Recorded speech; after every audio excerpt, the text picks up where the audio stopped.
Hey guys, I'm here to talk about why solo traveling is way more important and way better to do than traveling in a group. First of all, I've done both group traveling and solo traveling, and personally, I could say that solo traveling is a lot more fulfilling of an experience. Have you ever felt like you had like this plan to go with a group of friends to some event or some activity, and somehow you were just held back by a few flakes in the group, like a few people that didn't want to do something? That's exactly how it feels when you're traveling in a group internationally. There's a bunch of constraints. There's sometimes plans that don't align where you just end up going off on your own anyways. And I just think that why not just have that freedom from the start and not feel like you're doing some sort of social faux pas by not doing something with your friend. So obviously the first reason why I want you to solo travel is because there's a lot more freedom and flexibility while solo traveling.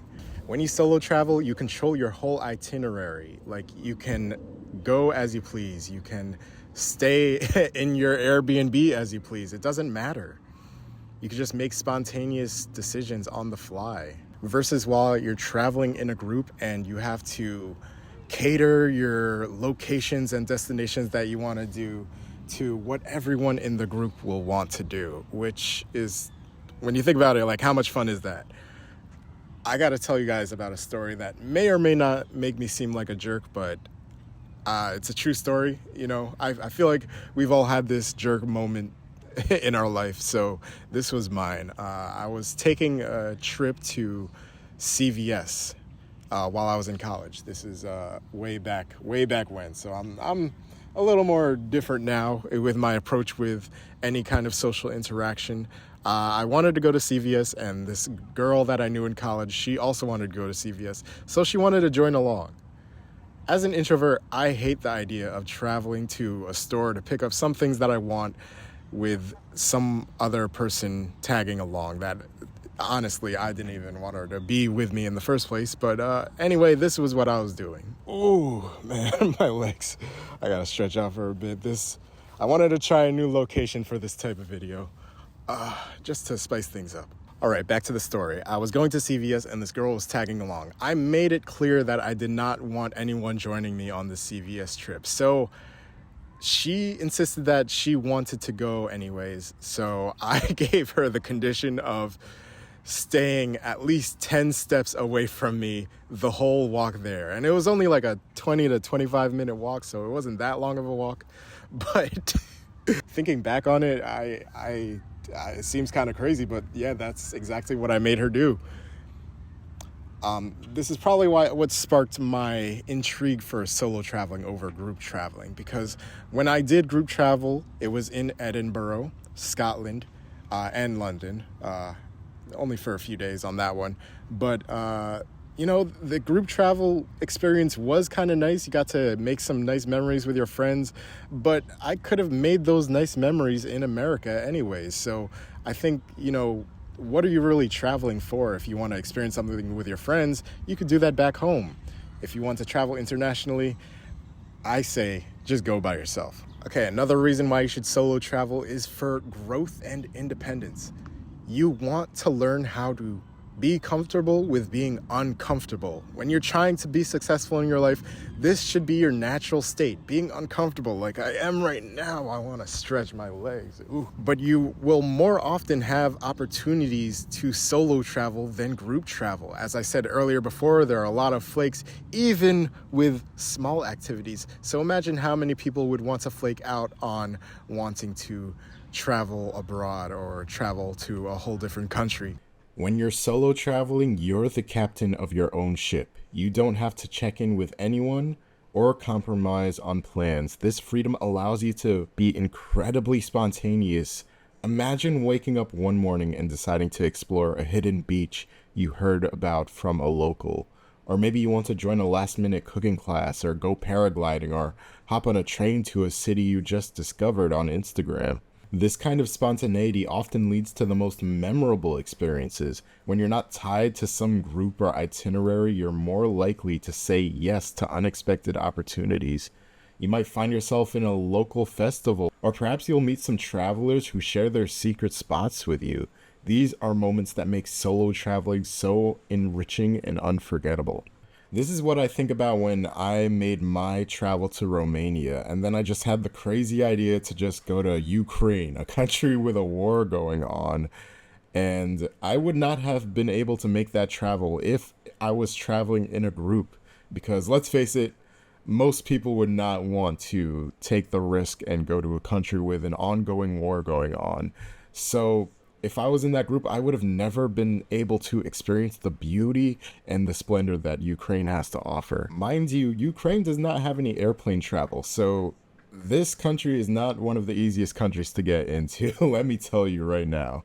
It is a long day, all day travel. The travel was well worth it because I got to experience something amazing and something that not many people were able to.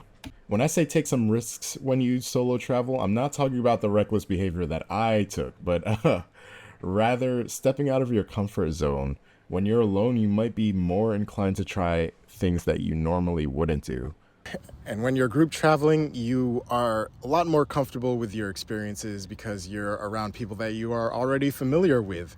And there's a lot more fulfillment for me when I was just getting to know people that I didn't know. They didn't know me, so it didn't really feel like I could make a mistake, really, because no one knew me. It's like a fresh start with all the people that I was talking to.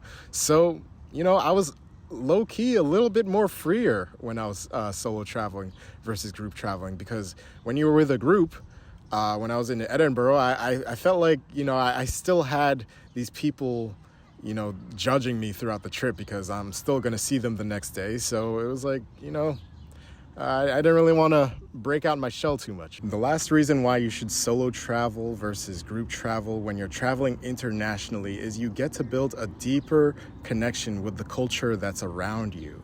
You get to talk to the locals that are in that country, and you honestly get a better time because when you're uncomfortable with a country that you're not familiar with, you can just default back to the group that you're with, and you don't get to explore as thoroughly as you could be when you really have no choice but to talk to the individuals.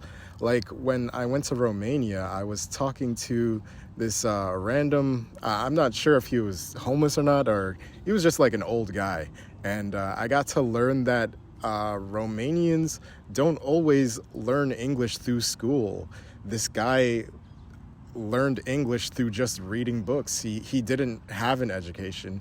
So I found out that some Romanians are adaptable, and it probably isn't just for Romanians, but I don't know what it is about these European countries, but they really have a good ability to learn a language pretty easily.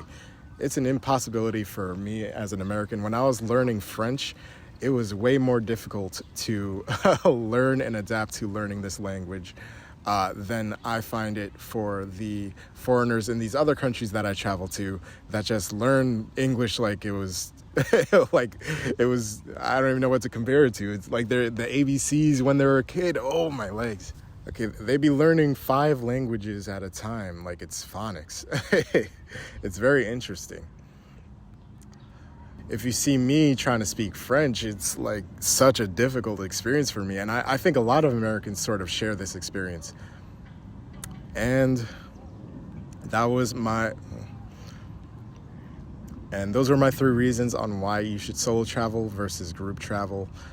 If you have any ideas of why you would think group traveling is better than solo traveling, I'd like to hear you guys, what your thoughts are in the comments, and let me know if you guys agree with what I said, and subscribe and like the video if you enjoyed the video.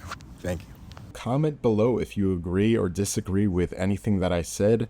I really want to have these discussions to give me more ideas of videos that I could do. I really want to be the international travel channel on YouTube, no matter what level you are in life, from beginner level to expert level. Soon I'm gonna get to that expert level, and your comments really help to make this video go big.